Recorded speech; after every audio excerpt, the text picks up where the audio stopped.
आराध्य देव के श्री चरणों में सत सत नमन। मैं अभिनंदन गादिया सूरत से जैन हिंदी ऑडियो बुक में आपका स्वागत करता हूं।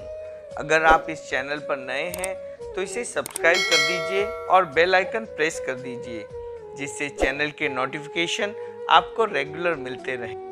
मेरा जीवन मेरा दर्शन आत्मकथा भाग 3 आचार्य श्री तुलसी, संपादिका साध्वी प्रमुखा कनक प्रभा जी, प्रकाशक आदर्श साहित्य संघ न्यू दिल्ली। उज्जैन से गंगापुर। उज्जैन चातुर्मास में देश के विभिन्न भागों से यात्रियों का आवागमन होता रहा। मोमासर की एक बहन वहाँ उपासना कर रही थी। उसका नाम, गोत्र आदि स्मृति में नहीं है। उसने एक दिन अपने संकल्प के बारे में बताते हुए कहा, मैंने 14 महीने पहले संकल्प किया था कि जब तक परिवार के सब लोग एक साथ आपके दर्शन नहीं करेंगे तब तक मैं नमक नहीं खाऊंगी। कई बार आने की चेष्टा की, किंतु सब सदस्य इकट्ठे नहीं हो पाए। 14 महीनों तक नमक छोड़ा, तब कहीं मेरी भावना फलित हुई। बहन की बात सुनकर मन में आया, हमारी श्राविकाएं कितनी श्रद्धाशील और जागरूक हैं। परिवार में धार्मिक संस्कारों का बीज वपन करने के लिए इनमें कितनी गहरी तड़प है। 5-10 दिन नमक छोड़ने में भी कठिनाई होती है। इसने लगातार 14 महीनों तक नमक छोड़ा है।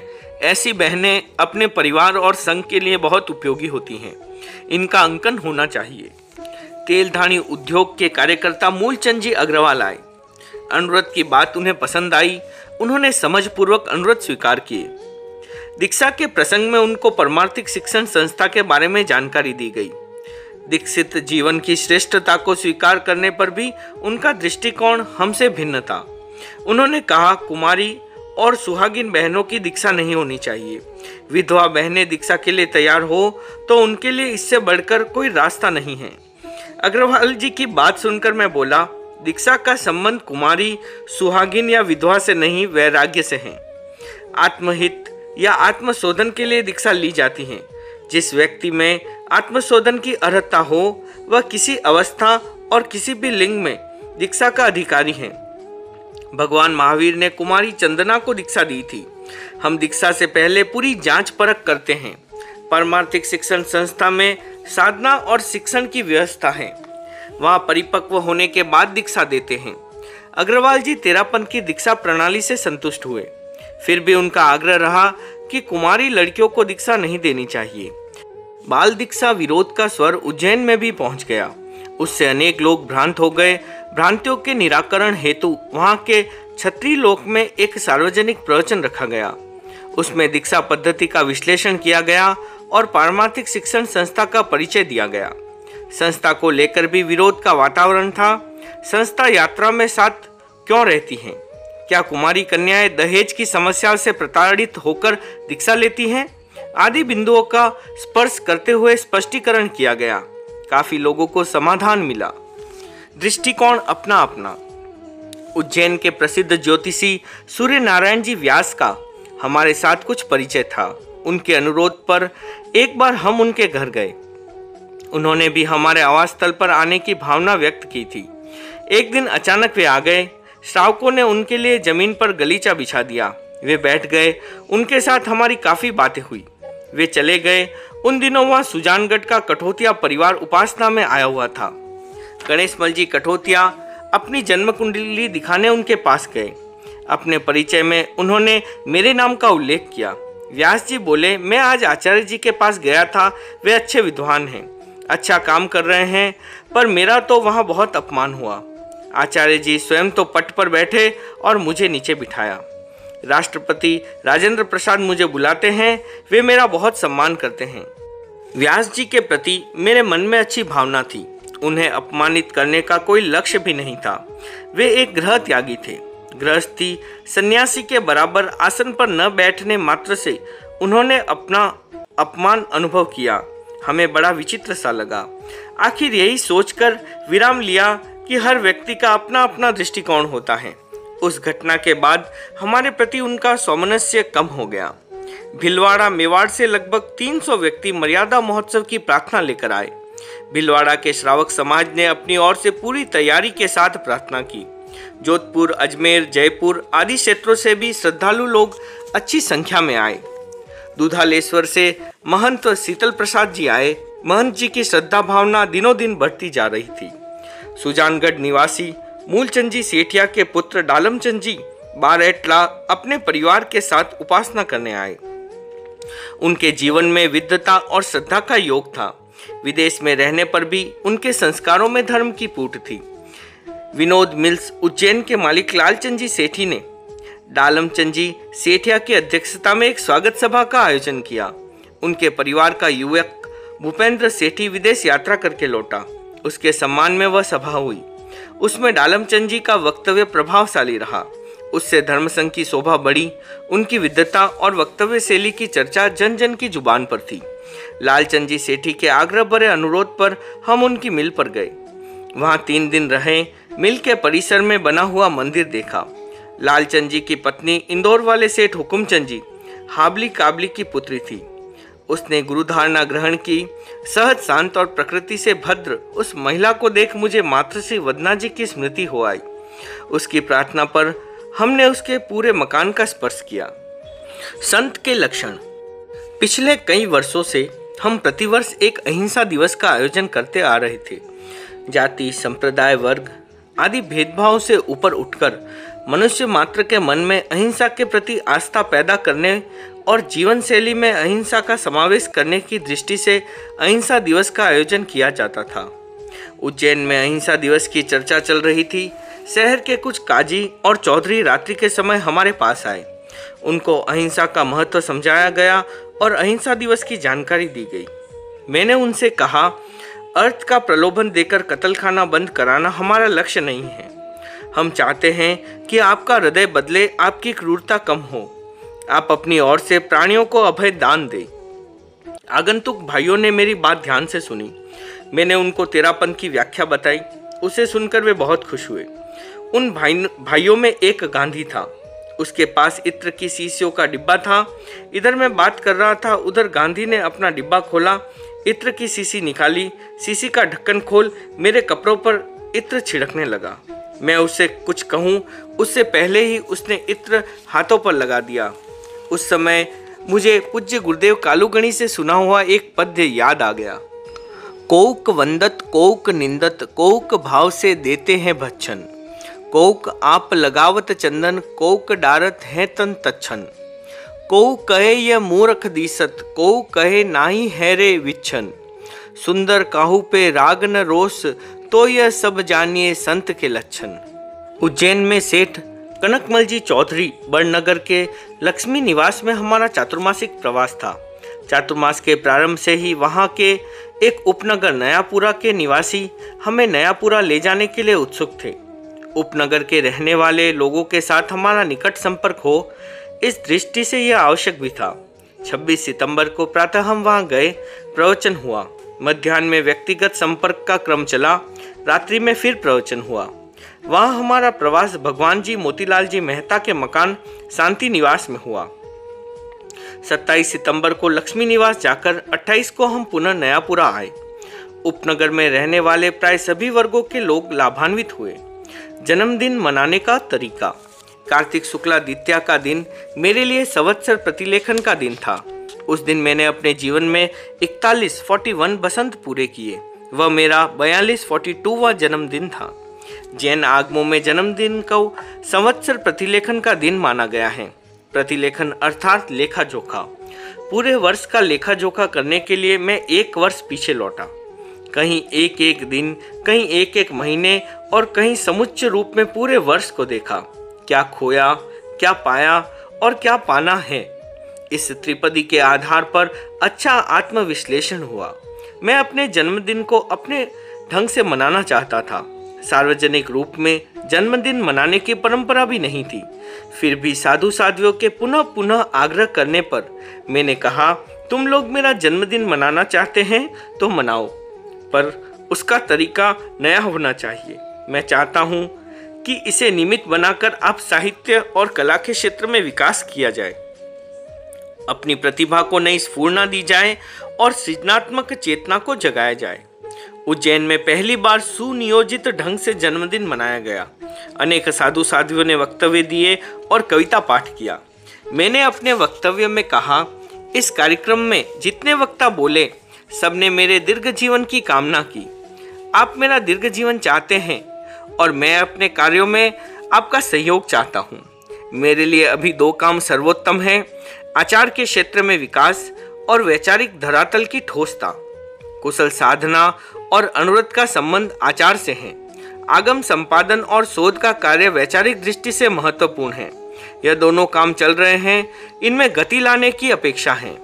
एक तीसरा काम है अहिंसा के विकास पर बल देना। इस क्षेत्र में हमारे पूर्वजों ने बहुत काम किया है, पर आगे भी संभावनाएं समाप्त नहीं हुई है। अहिंसा की प्रतिरोधात्मक शक्ति बढ़ाने के लिए हमारा मानस तैयार हो। विरोधी लोगों के प्रति हमारे मन में घृणा या आक्रोश के भाव न हो। हम अपना संभाव बढ़ा पाएं, ऐसा प्रयास होना चाहिए। अनुरत का 6वां वार्षिक अधिवेशन 20 नवंबर से प्रारंभ हुआ। देश भर से हजारों संभागी उज्जैन पहुंचे, किंतु अनुरत समिति के संयोजक मोहनलाल जी कठोतिया और उप संयोजक जयचंद लाल जी दफ्तरी एवं सुगनचंद जी आंचलिया अस्वस्थता के कारण नहीं आ पाए। मध्य भारत के मुख्यमंत्री तखतमल जी जैन, वित्त मंत्री मिश्री लाल जी गंगवाल, सुप्रसिद्ध गांधीवादी विचारक शिवाजी भावे, दक्षिण भारत के सुप्रसिद्ध विद्वान एवं दार्शनिक प्रोफेसर एम कृष्णमूर्ति, महाराष्ट्र में भूदान आंदोलन के उत्साही कार्यकर्ता हरिभाऊ चौहान, स्थानीय प्रसिद्ध उद्योगपति लालचंद जी सेठी आदि प्रमुख व्यक्ति अधिवेशन में उपस्थित थे। मुख्यमंत्री और शिवाजी भावे के भाषण प्रभावशाली थे, पर प्रोफेसर कृष्णमूर्ति के अंग्रेजी भाषा में हुए ओजस्वी वक्तव्य ने जनता को मंत्रमुग्ध सा कर दिया। प्रवचन पंडाल में जनता की उपस्थिति, अनुरत के बारे में हुए वक्तव्य और उत्सुकतापूर्ण शांति ने विगत में हुए सब अधिवेशनों को अतिक्रांत कर दिया, ऐसा प्रतीत हुआ। मध्याह्न के कार्यक्रम में वित्त मंत्री गंगवाल जी और प्रोफेसर कृष्णमूर्ति के भाषण हुए। शिवाजी भावे के साथ कई विषयों पर वार्तालाप हुआ। बातचीत के दौरान उन्होंने कहा, आपके धुलिया प्रवास में हमारा मिलन हुआ था, उसके बाद आपके साथ निरंतर संपर्क बना हुआ है। क्षेत्र दृष्टि से मैं आपसे दूर हूँ, पर मुझे दूरी का एहसास नहीं होता। जैन भारती मेरे पास नियमित रूप से आती हैं, उसे मैं ध्यान से पढ़ता हूँ। एक बार का अंक नहीं मिला तो मन में आया, जैन भारती पहुँचने में देरी क्यों हुई। आगम अनुसंधान कार्य की जानकारी पाकर उन्होंने प्रसन्नता व्यक्त करते हुए कहा, इतना व्यवस्थित काम बहुत कम स्थानों पर देखा है। 5 दिवसीय अनुरत अधिवेशन में 23 नवंबर को मध्याह्न में एक विशेष संगोष्ठी आयोजित थी। अमेरिका के ईसाई धर्म के नेता डॉक्टर विक्टर पॉल विले, इंडियन नेशनल चर्च के father J.H. Williams, professor Krishnamurthy और हरिभाऊ चौहान आदि ने संगोष्ठी को संबोधित किया। फादर विलियम्स और प्रोफेसर कृष्णमूर्ति के वक्तव्य बहुत भावपूर्ण थे। अधिवेशन के पूर्णाहुति समारोह में अजमेर राज्य के मुख्यमंत्री हरिभाऊ उपाध्याय भी पहुंच गए। सार्वजनिक कार्यक्रमों और अंतरंग संगोष्ठियों में अनुरत के संदर्भ में विभिन्न विषयों पर व्यापक चर्चाएं हुई। सब लोगों में उत्साह था और कार्यकर्ताओं में कार्य के प्रति निष्ठा थी। कुल मिलाकर अधिवेशन बहुत सफल रहा। अनुरत समिति के नए चुनाव में पारस भाई जैन, देवेंद्र कर्णावट आदि नए कार्यकर्ताओं को दायित्व सौंपा गया। उन दिनों वहां मध्य भारत के पूर्व गवर्नर श्री मंगलदास पकवासा, भोपाल के मुख्यमंत्री डॉक्टर शंकर दयाल शर्मा, दानवीर सेठ सोहनलाल जी दुग्गड़, भूरेलाल जी बया, सुप्रसिद्ध कवि बालकृष्ण शर्मा नवीन आदि अनेक व्यक्ति आए। अधिवेशन के सभी कार्यक्रम सुंदर रहे। प्रभात जागरिका और संकल्प ग्रहण समारोह के दृश्य दर्शकों को विशेष रूप से आकृष्ट करने वाले थे। कार्तिक शुक्ला एकादशी का दिन हमारी भावी यात्रा के निर्धारण का दिन था। मद्रास, उड़ीसा, मालवा, मेवाड़, अजमेर आदि प्रदेशों के प्रतिनिधियों ने अपने अपने क्षेत्रों की प्रार्थना की। हरिभाऊ उपाध्याय भी उस सभा में उपस्थित थे। उनकी प्रार्थना अजमेर के लिए थी। मैंने मेवाड़ के स्पर्श का संकेत पहले ही दे दिया था। दिशा निर्धारण की दृष्टि से मैंने मालवा के कुछ क्षेत्रों का स्पर्श कर मेवाड़ जाने और भीलवाड़ा में मर्यादा महोत्सव करने की घोषणा की। जैन संघ का अनुरोध। 30 नवंबर को उज्जैन से प्रस्थान कर मोहनपुरा, बलेडी, मौलाना आदि गांवों का स्पर्श करते हुए हम 5 दिसंबर को बड़नगर पहुंचे। हमारा प्रवास कनकमल जी चौधरी के मकान में हुआ। वहां हम 5 दिन रहे। 5 दिन तीनों समय कार्यक्रम हुए। स्थानीय लोगों ने पूरा लाभ लिया। गंगापुर से काफी लोग वहां आए। उनके विशेष अनुरोध पर हमने उस वर्ष का वर्धमान महोत्सव गंगापुर में करने का निर्णय लिया। बड़नगर में 10 दिसंबर को हम बदनावर गए। तेरापंथ आचार्य का वहां प्रथम आगमन था। लोगों ने कार्यक्रमों में पूरा रस लिया। बदनावर एक ही दिन ठहरने का विचार था। लोगों का उत्साह देख दूसरे दिन प्रातःकाल प्रवचन वहीं किया। मध्याह्न में विहार के लिए तैयार हो रहे थे। उस समय समस्त जैन संघ की ओर से एक प्रतिनिधि मंडल आया। उसने रात्रि प्रवास के लिए आग्रह किया। बहुत प्रार्थना करने पर भी हमारा मानस नहीं बना। प्रतिनिधि मंडल के एक प्रमुख व्यक्ति ने खड़े होकर कहा, बदनावर के इतिहास का यह प्रथम अवसर है जब पूरे जैन संघ की ओर से किसी आचार्य को इतना आग्रह किया जा रहा है। आप हमारा अनुरोध स्वीकार नहीं करेंगे तो हम आपके रास्ते में लेट जाएंगे। लोगों का इतना आग्रह देखकर हमने रात्रिकालीन प्रवचन करने की स्वीकृति दे दी। हमारे जीवन का भी यह पहला मौका था जब हमने विहार की तैयारी करने के बाद विहार को स्थगित किया। रात्रि में पोषदशाला के चौक में हजारों लोगों ने उत्सुकता के साथ प्रवचन सुना। 12 दिसंबर को प्रातः बदनावर से बखतगढ़, कानून, नागदा, पीपलू होते हुए 15 दिसंबर को केसूर पहुंचे। उन गांवों में कुछ तेरापंथी परिवार भी थे। केसूर आगमन के समय हिंदू, मुसलमान आदि सभी वर्गों के लोग अगवानी में आए। अनेक मुस्लिम महिलाएं काफी दूर तक साथ चली। मुस्लिम भाइयों के निवेदन पर एक कार्यक्रम उनके मोहल्ले में हुआ। अनेक लोगों ने मदमांस के त्याग किए। एक मौलवी ने झूठ बोलने और चोरी करने का त्याग किया। केसूर के कच्चे रास्ते ताजपुर, सारदलपुर होते हुए सुनाई खेड़ी गए। रात्रिकालीन विश्राम वहीं किया। वहां के पटेल लोगों में अच्छी भक्ति थी। अनेक भाई बहनों ने गुरु धारणा की। खेड़ी से विहार कर हम राजा भोज की धारा नगरी में गए। पहला प्रवचन राजवाड़ा चौक में हुआ। वहां हम डॉक्टर निगम के मकान में ठहरे। स्थानीय जैन समाज के अध्यक्ष श्री गेंदालाल चौधरी, छगनलाल जी वकील, चंपालाल जी जैन आदि शहर के प्रमुख व्यक्तियों के आग्रह पर वहां 2 दिन रहे। दूसरे दिन का प्रवचन भोज सभा मंडल में हुआ। वहां का वातावरण बहुत शांत था। धार के एक बराणु 92 वर्षीय वृद्ध पंडित ने हारबंद संस्कृत श्लोक बनाकर भेंट किया। भोज और कालिदास के युग की स्मृतियां सजीव हो गई। धार से प्रस्थान के बाद तिरला में प्रवचन कर हम बोधवाड़ा गए। मध्याह्न में 9 मील का विहार कर आगे गए। मालवा के गांव में हजारों लोगों से हमारा संपर्क हुआ। उनकी श्रद्धा भावना देखकर मन में आया कि वहां समय लगाकर रहने में विशेष उपकार की संभावना है। वहां से प्रातः राजगढ़ और अपराह में तिमायची गए। वहां एक तेरापंथी परिवार था। ठहरने के लिए कच्चा मकान था। रात को गहरी ठंडक थी। मकान में चूहे भी बहुत थे। दूसरे दिन प्रातःकाल विहार किया। रास्ते में बर्फ जमी हुई थी। रात में हुई गहरी ठंड के कारण ओस का पानी जम गया था। तिमायची से हम जंखनावत गए। अच्छा इकरंगा क्षेत्र है। मूलचंद भांगू वहाँ के प्रमुख श्रावक थे। उनके पुत्र सूरजमल जी और चांदमल जी की श्रद्धा भी उल्लेखनीय है। वहाँ श्रद्धा के 20 घर थे। वहाँ 3 रात प्रवास कर हम आगे चले। रास्ते में बोरासा गांव में रूपचंद जी मेहता का घर था। वहाँ कुछ देर प्रवचन कर वणी पहुँचे। उस समय पेटलावद मालवा का सबसे बड़ा क्षेत्र था। वहाँ 40 परिवार तेरापंथी थे। 5 दिनों के प्रवास में स्थानीय लोगों ने पूरा लाभ उठाया। पेटलावद के सक्रिय कार्यकर्ता जमकलाल जी भंडारी, धनराज जी बरबेटा आदि ने कार्यक्रमों की सफलता के लिए पूरा प्रयास किया। मंदसौर तब और अब 2 जनवरी 1956 को पेटलावद से 7 मील चलकर हम बामनिया पहुंचे। बड़नगर से चलने के बाद हमारे रास्ते में कहीं रेलवे स्टेशन नहीं आया। बामनिया छोटी मंडी के रूप में प्रसिद्ध होने पर भी रेलवे स्टेशन के कारण आने जाने की सुविधा वाला क्षेत्र माना जाता था। वकील बचराज जी वहाँ के प्रमुख श्रावक थे। उनका बड़ा परिवार है। परिवार के काफ़ी लोग पेटलावद में रहते हैं।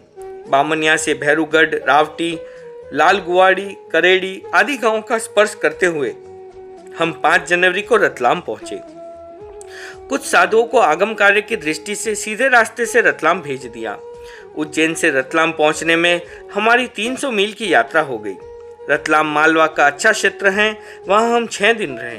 स्वास्थ्य अनुकूल न रहने के कारण लोगों को प्रवचन आदि का लाभ कम दे पाए। रतलाम से नामली, हसनपालिया होते हुए जावरा पहुंचे। पूज्य कालूगणी के समय जावरा में हुए विरोध के दृश्य आंखों के सामने आ गए। उस युग में विरोध करने वाले लोगों के मन में हमारे प्रति श्रद्धा और सम्मान के भाव देख आश्चर्य हुआ। जावरा से डोडर फतेहगढ़ होकर 15 जनवरी को प्रातः हम भारत के प्राचीन ऐतिहासिक नगर मंदसौर पहुंचे। प्राचीन काल में दसपुर नाम से प्रसिद्ध उस नगर के साथ मर्यादा पुरुषोत्तम श्री राम का इतिहास जुड़ा हुआ है। कहा जाता है कि अपने वनवास काल में श्री राम वहां आए थे। उन्होंने एक वट वृक्ष के नीचे विश्राम किया। इस कारण उस वृक्ष को राम वट के रूप में प्रसिद्धि मिल गई। मैंने सोचा था कि मंदसौर श्रद्धा का क्षेत्र नहीं है, इसलिए विश्राम मिलेगा, किंतु लोग प्रवचन सुनने के लिए उमड़ पड़े। प्रथम कार्यक्रम 2 घंटे तक चला। दिन में भी अच्छी गोष्ठियां चली। मंदसौर से हमने पिपलिया मंडी के लिए प्रस्थान किया। रास्ते में रामवड़ के नीचे विश्राम किया। वहां मुनि चंपालाल जी इक का रस लेकर आए। उस प्रसंग में 3 दोहे कहे। मंदसौर से रामवड़ तल लीधो विश्राम, तुलसी गणपति पोस सुद तीज दूसरी याम। इक्खू रस इमरती जिस्यो, ल्याया चंपक भ्रात, पीकर चालिया पिपलिया 13 मुनिवर साथ। चंप गुलाब मनोहरू, सुख स रूप समीर, फतह बसंत हर केसरी हीरो हंस हमीर। पिपलिया मंडी से मल्हारगढ़ और जामनिया गांव में होते हुए 15 जनवरी को अपराह में हम नीमच छावनी पहुंचे। वहां हमने पहली बार अमर चरखा देखा। 16 जनवरी को प्रातः जावद गए। जावद मेवाड़ और मध्य भारत के सीमावर्ती गांव हैं। मध्य भारत के लोग वहां हमें विदाई देने आए। इधर मेवाड़ के लोग सैकड़ों की संख्या में स्वागत करने के लिए उपस्थित हो गए। मुनि कुंदनमल जी और चौथमल जी की जन्मभूमि जावद में हम 3 दिन रहे। 3 दिनों का अच्छा उपयोग हुआ, मानसिक प्रसन्नता रही।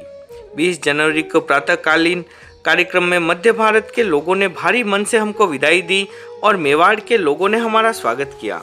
मैंने अपने प्रवचन में मध्य भारत की यात्रा की उपलब्धियों पर प्रकाश डाला और मेवाड़ के श्रावक समाज को दायित्व बोध के लिए उद्बोधन दिया।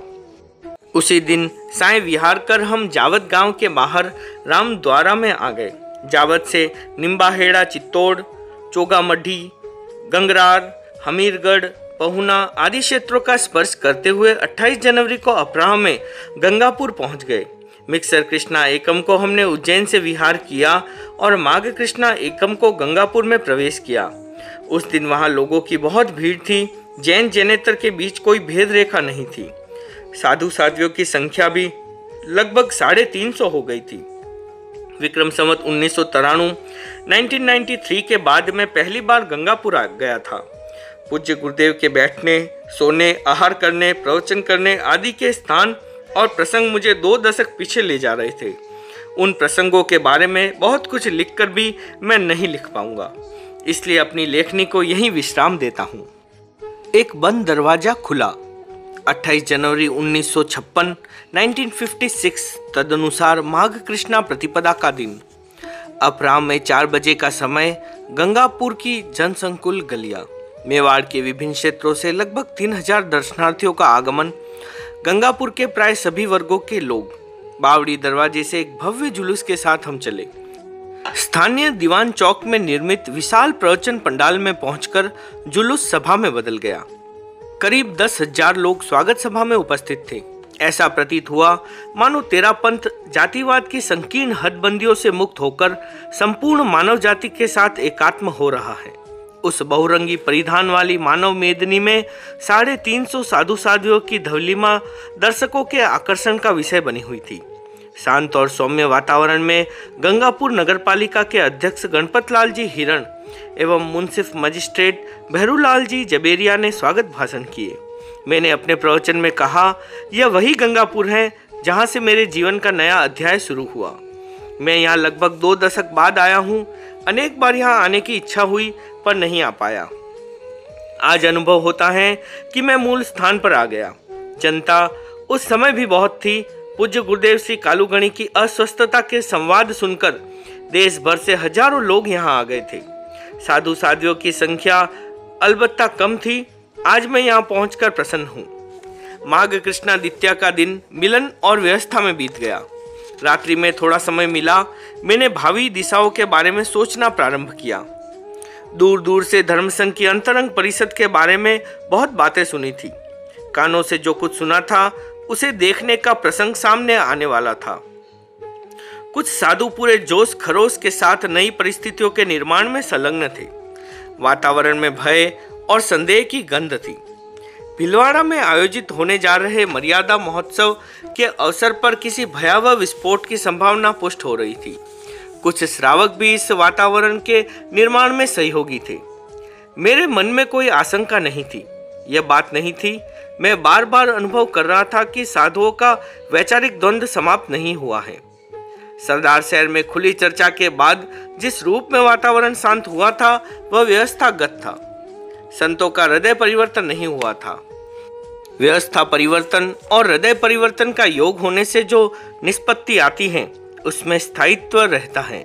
हृदय बदले बिना निश्चिंतता नहीं आती। अंतर्द्वंद की स्थिति कब कौन सा रूप ले, निर्णायक रूप से जानना कठिन था। सरदार शहर के बाद कोई भी नया बोल सामने नहीं आया था।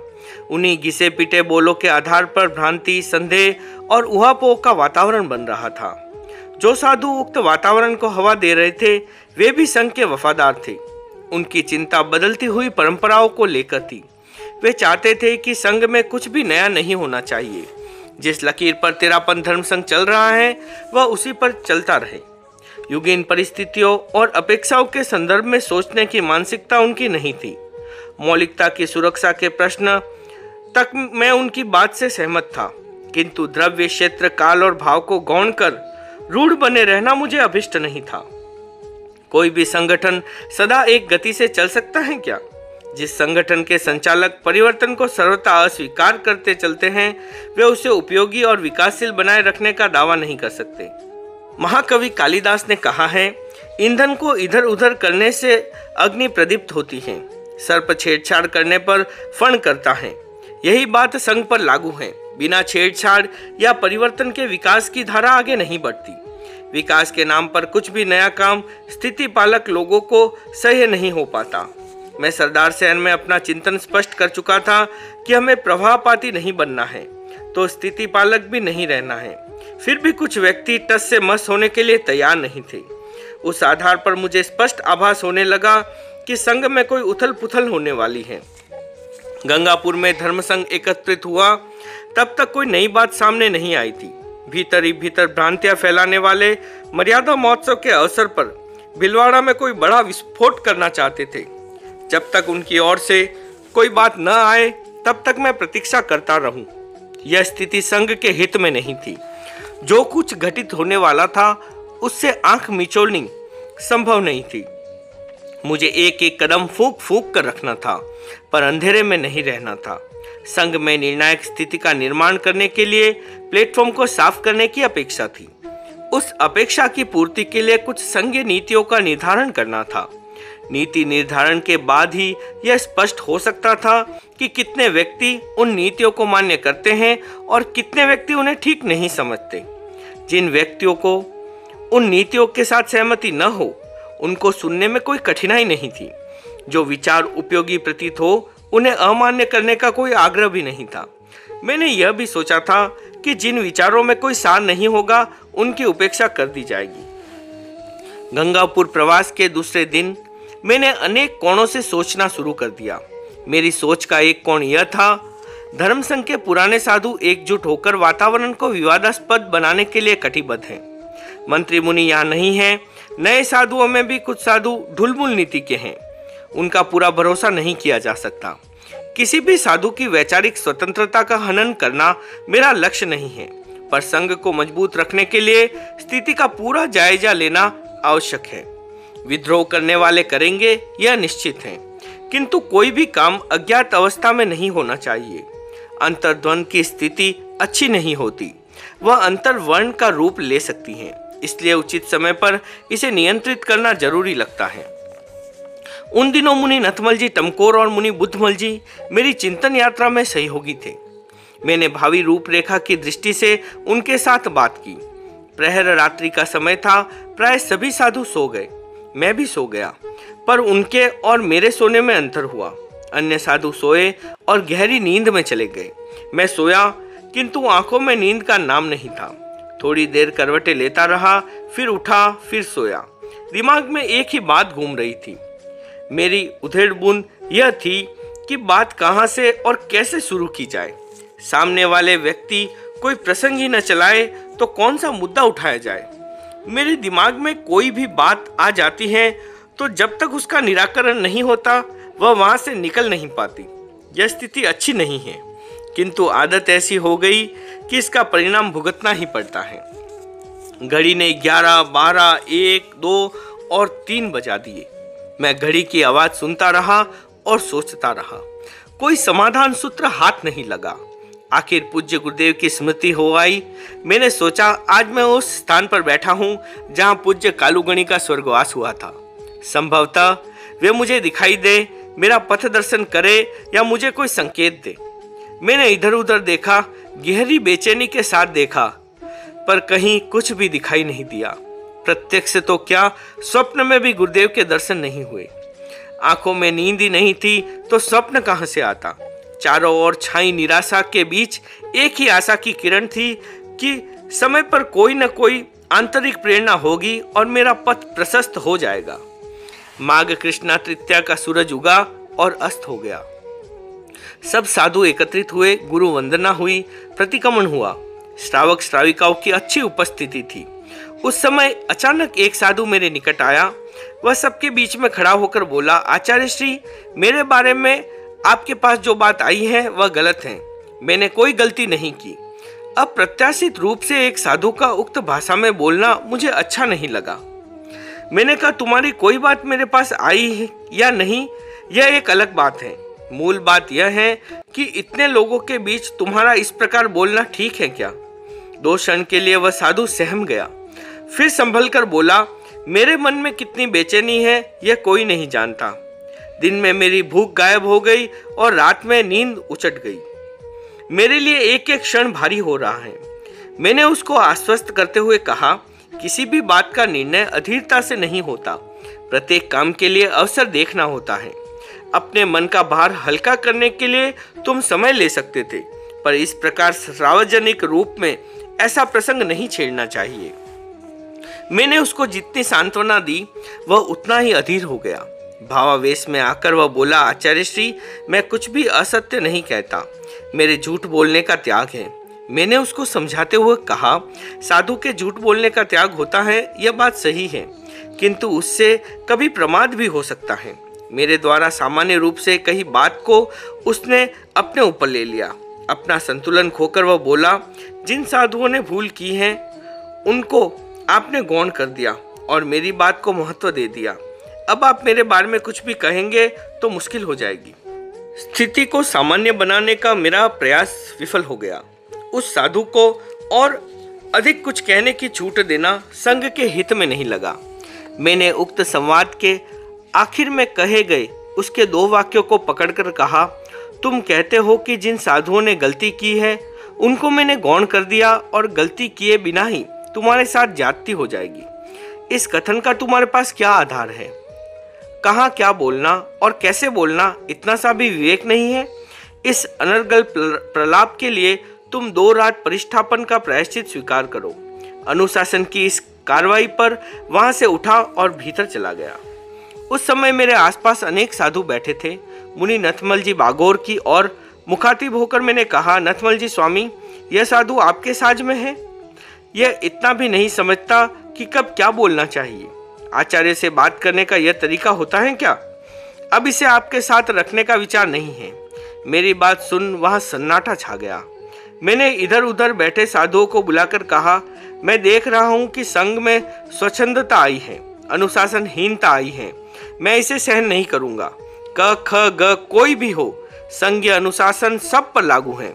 किसी को कोई बात कहनी हो तो विधि से कहे। मैं सबके विचार सुनने के लिए तैयार हूं, किंतु संघ की गरिमा पर आंच नहीं आने दूंगा। उक्त घटना ने कुछ सोचने, बातचीत करने और आवश्यक जानकारी प्राप्त करने का रास्ता खोल दिया। मुझे ऐसा लगा कि आकस्मिक रूप से उभरे उस प्रसंग के पीछे संभवतः पूज्य कालूगणी की ही प्रेरणा रही हो। पूरी रात सोचने पर भी मुझे कोई पथ नहीं सूझा था। मैं साधुओं के अंतर्मन की था पाना चाहता था, पर काम करने की कोई प्रक्रिया ठीक नहीं बैठ पाई। दूसरे दिन अपने आप बंद दरवाजा खुल गया। भावी योजना का एक अस्पष्ट चित्र मेरे सामने आ गया। उसे अधिक स्पष्ट और व्यवस्थित करने की बात अगले दिन पर छोड़कर मैं आश्वस्त हो गया। ओम अरहम।